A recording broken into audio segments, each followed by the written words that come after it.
অষ্টাদশ লোকসভা নির্বাচনে রাজ্যে দুটি আসনে বড় ব্যবধানে জয় ছিনিয়ে নিতে রাজ্যের বিভিন্ন প্রান্তে চলছে এখন বিজেপি দলের নানা সাংগঠনিক কর্মসূচি। তা আরও একবার প্রত্যক্ষ করা গেল গোলাঘাটি বিধানসভা কেন্দ্রের গোপীনগর কমিউনিটি হলে। নির্বাচনকে সামনে রেখে আয়োজিত সাংগঠনিক সভায় উপস্থিত ছিলেন প্রদেশ বিজেপির সাধারণ সম্পাদক ভগবান দাস। আসন্ন 2024 লোকসভা নির্বাচনকে সামনে রেখে সংগঠনকে ঢেলে সাজাতে মাঠে নেমে পড়েছে শাসক শিবির। এরই অঙ্গ হিসেবে সোমবার গোলাঘাটি বিধানসভার গোপীনগর কমিউনিটি হলে এক সাংগঠনিক সভা সারলেন প্রদেশ বিজেপির সাধারণ সম্পাদক তথা প্রাক্তন মন্ত্রী ভগবান দাস।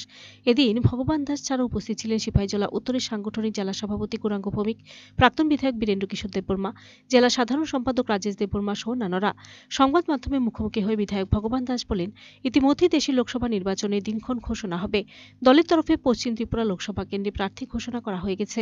আসন্ন লোকসভা নির্বাচনে ভারতীয় জনতা পার্টি মনোনীত প্রার্থী বিপ্লব কুমার দেবকে বিপুল ভোটে জয়ী করার জন্যই সংগঠনের তরফে বিভিন্ন মণ্ডল এবং জেলা স্তরে সাংগঠনিক সভা চলছে। এরই অঙ্গ হিসেবে সাংগঠনিক সভা গোলাঘাটি মণ্ডলের নেতৃত্বাধীনে অনুষ্ঠিত হচ্ছে। এখন সবার পেছনে আমাদের কোনো কারণ হয় না। আমরা ভারতীয় জনতা পার্টি 24 ঘন্টাই আমরা কাজ করি, আমাদের সাংগঠনিক কাজ থাকে। তো আমি রাজ্যের সাধারণ সম্পাদক হিসেবে আজকে সিপাহী জেলার নর্থ জেলার গোলাঘাটি মণ্ডলে আমাদের সিলেক্টেড যারা এই মণ্ডলের নেতৃত্বে রয়েছেন ওনাদেরকে নিয়ে এক সাংগঠনিক আলোচনায় আমি রয়েছি। মূলত আমাদের সংগঠন, এবং নিশ্চয়ই আপনারা জানেন যে আগামী কয়েকদিনের মধ্যেই লোকসভা নির্বাচন কমিশনার তার দিন তারিখ ঘোষণা করবেন।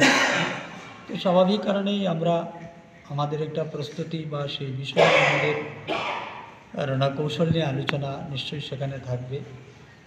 তো ওই বিষয়গুলো নিয়েই আমাদের আজকে সাংগঠনিক আলোচনা এখানে বৈঠক করেছি। আমার সঙ্গে রয়েছেন জেলা সভাপতি গৌরাঙ্গ ভৌমিক, আমাদের প্রাক্তন যিনি বিধায়ক এই বিধানসভার ছিলেন বীরেন্দ্র কিশোর দেববর্মা মহাশয়, আমাদের বিস্তারক জয়দীপ মালাকার সহ আমাদের অন্যান্য নেতৃত্বহীন যিনি আমাদের প্রার্থী ছিলেন 2023 সালে।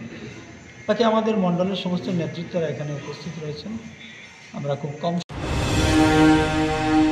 Video report search India.